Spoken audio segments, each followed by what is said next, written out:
Praise the Lord. இந்த வியாழக்கிழமை காலையிலே உங்களை சந்திப்பதில் வந்து சந்தோஷம். இந்த நாளுடைய ஆசீர்வாதத்துக்காக ஒரு வேத பகுதி வாசிப்போம்.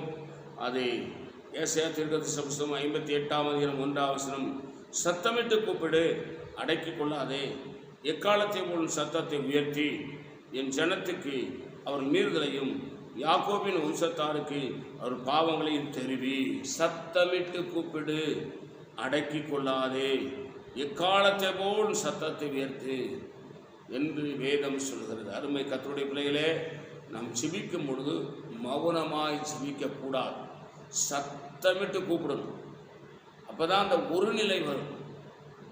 ஆகவே ஆண்டவர் சொல்கிறாரு, சத்தமிட்டு கூப்பிடு, அடக்கி கொள்ளாதே. சிலர் அப்படியே உட்காந்து ஜெபிக்கிறேன்னு சொல்லிட்டு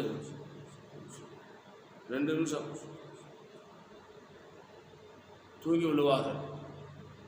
காரணம் அதுக்கு தான் சத்தமிட்டு கையை வேர்த்து இயேசுவே உமக்கு ஸ்தோத்திரம் ஸ்தோத்திரம் ஸ்தோத்திரம், ஹல்லேலூயா ஹல்லேலூயா ஹல்லேலூயா அப்படி சத்தமிட்டு கூப்பிடும்போது ஆண்டவர் என்ன சொல்றது? சத்தமிட்டு கூப்பிடு, அடக்கி கொள்ளாதே, எக்காலத்தை போல் உன் சத்தத்தை உயர்த்து.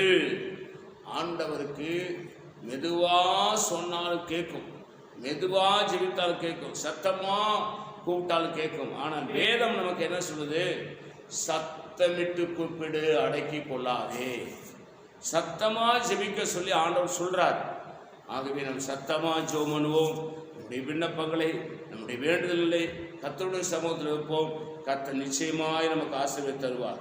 அல்லேலூயா. உங்களுக்கு ஆசீர்வதிக்கிறேன். பரிசுத்த பிதாவே, நீ எங்களோடு என்னோடு பேசின நல்ல வார்த்தைகளுக்கு ஆசீர்வாதம். இந்த வார்த்தையின்படி ஆசீர்வாதம் இயேசு நாமத்தில் வேண்டிக் கொள்கிறோம் பிதாவே. ஆமென். God bless you. கர்த்தர் உங்களை ஆசீர்வதிப்பாராக.